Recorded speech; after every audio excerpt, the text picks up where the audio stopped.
Good morning बच्चों। Good morning sir. Good morning sir. Good morning sir. हाँ हाँ, हो गई गुड मॉर्निंग। सबको गुड मॉर्निंग। अब कोई गुड मॉर्निंग नहीं करेगा, सब चुप हो जाओ। जितने भी हमारे व्यूअर्स हैं उन सभी से रिक्वेस्ट है कि हमारे चैनल को सब्सक्राइब करें। हाँ, हमारे सर जी बहुत अच्छा मैथ्स पढ़ाते हैं। हमारे व्यूअर से रिक्वेस्ट है कि आप सभी हमारे चैनल को सब्सक्राइब करें। मेरा नाम गोलू है। आप सभी से रिक्वेस्ट है कि हमारे चैनल को सब्सक्राइब करें। मेरा नाम अंश है। आप सभी से रिक्वेस्ट है हमारे चैनल को सब्सक्राइब करें। हमारे बच्चों की बात मान लो प्लीज़, हमारे चैनल को सब्सक्राइब करो। हाँ, हमारा चैनल सब्सक्राइब करें। अब आप सभी व्यूअर्स को हमारे बच्चों की बात माननी पड़ेगी और हमारे चैनल को सब्सक्राइब करें। आपका धन्यवाद। अब बच्चों को पढ़ाते हैं। आज मेरी तबीयत कुछ ठीक नहीं है, इसलिए मैं आपसे फार्मूले पूछूंगा, ठीक है? तो सारा मैथ्स पढ़ा रखा है, तो जो मैं पूछूंगा आपको वो बताना पड़ेगा, ठीक है बच्चों? जी सर, बिल्कुल ठीक है। जी सर, आप पूछिए पूछिए, आज तो मैं भी तैयार हूँ। तो सबसे पहले अंश बताएगा। बेटा, अपना परिचय देते हुए हीरोइन का सूत्र बताओ। मेरा नाम अंश है और मैं 9th क्लास का छात्र हूँ और हमारे सर ने 9th क्लास की मैथमेटिक्स की एक एक्सरसाइज में से फार्मूला पूछा है। सर, जितना पता है उतना बता दूँ? नालायक कहीं के। चलो बताओ जितना पता है। सर, हीरोइन का सूत्र त्रिभुज का क्षेत्रफल निकालने में इस्तेमाल किया जाता है। पहले तीनों भुजाओं को जोड़ा जाता है, तीनों भुजाओं को जोड़कर 2 से भाग किया जाता है।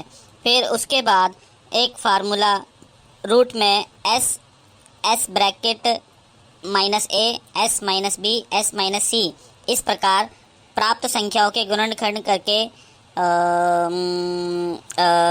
जी सर, याद आ गया। उनका गुणनखंड करके जो बाहर आ सकता है, जिनके जोड़े बनते हैं उनको बाहर निकाल लिया जाता है। इस प्रकार हमारा त्रिभुज का क्षेत्रफल आ जाता है। क्या मैंने सही बताया सर? हाँ, बिल्कुल सही बताया, लेकिन किसी से पूछा तो नहीं? नहीं सर, आप पूछ लो किसी से। अगर मैंने पूछा हो, मैंने किसी से नहीं पूछा। चल भाई वीर, अब तू बता पाइथागोरस प्रमेय क्या है? मेरा नाम वीर है और मैं 9th क्लास का छात्र हूँ। सर, पाइथागोरस थ्योरम जो यूज होती है वो हमेशा समकोण त्रिभुज में इस्तेमाल किया जाता है। यदि हमें 2 भुजाएं पता हो तो हम तीसरी भुजा प्राप्त कर सकते हैं। पाइथागोरस समकोण त्रिभुज में 3 भुजाएं होती हैं। सबसे बड़ी भुजा को हम कर्ण के नाम से जानते हैं, जिसे इंग्लिश में हाइपोटेनस बोलते हैं। इसी प्रकार अन्य 2 भुजाएं होती है, एक आधार और एक लंब। यदि हम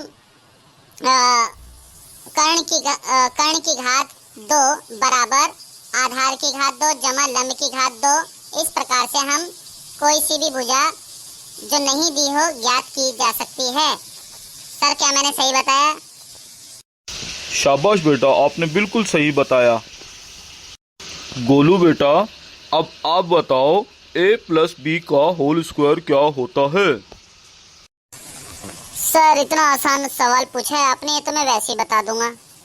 a + b का होल स्क्वायर होता है a² + b² + 2ab। शाबाश बेटा। अब कृष्णा बताएगा a + b + c का होल स्क्वायर क्या होता है? जी सर, मैं बिल्कुल बताऊंगा। a² + b² + c² + 2ab + 2bc + 2ca। ये तो बहुत आसान था सर, हमारे संजय सर ने हमें पहले ही सिखा रखा है। शाबाश बच्चों। अंश बेटा, अब आप बताओ, यदि आधार समान हो, बीच में गुणा का चिन्ह हो, तो उन संख्याओं की घात का क्या करते हैं? सर, उन संख्याओं की घात आपस में जुड़ जाएगी। शाबाश बेटा। अब गोलू बताएगा, यदि आधार समान हो, उन संख्याओं के बीच में भाग का चिन्ह हो, तो उनके घातों में क्या करते हैं? सर, यदि आधार समान हो, बीच में भाग का चिन्ह हो, तो घातें घट जाती हैं। क्या मैंने सही बताया ना सर? बिल्कुल सही बताया बेटा। अगला सवाल अंश बताएगा। जी सर, बिल्कुल बताऊंगा, आप पूछिए। दो संख्याओं के बीच में कितनी परिमेय संख्या हो सकती हैं?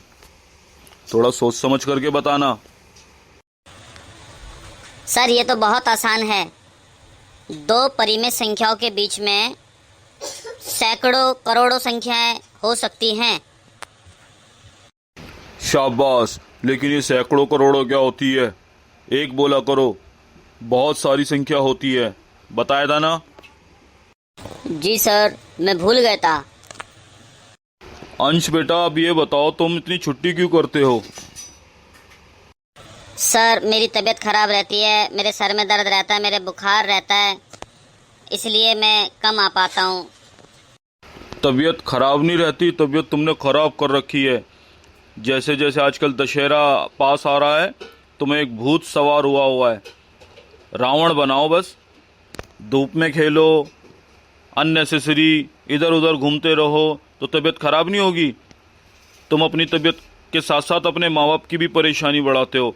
इसलिए बिना फालतू में या बिना किसी काम के ज़्यादा बाहर नहीं घूमना चाहिए, धूप में नहीं घूमना चाहिए, और किसी अच्छे से डॉक्टर से सलाह लेकर दवाई लो। जी सर, आगे से आपको शिकायत का मौका नहीं मिलेगा। शाबाश बेटा। अब हमारे व्यूअर्स के लिए भी सवाल है। आप ये कमेंट में बताएं कि कौन सा बच्चा ज़्यादा इंटेलिजेंट है। यदि कोई बच्चे में कमी है तो हम उसको और अच्छे से पढ़ाएंगे, और ज़रूरत पड़ेगी तो उसको भी संजय सर के पास भेज देंगे। तो आप जल्दी जल्दी कमेंट करें और बताएं कि कौन सा बच्चा ज़्यादा इंटेलिजेंट है, और इनमें से किस बच्चे ने गलत आंसर दिया। Thank you.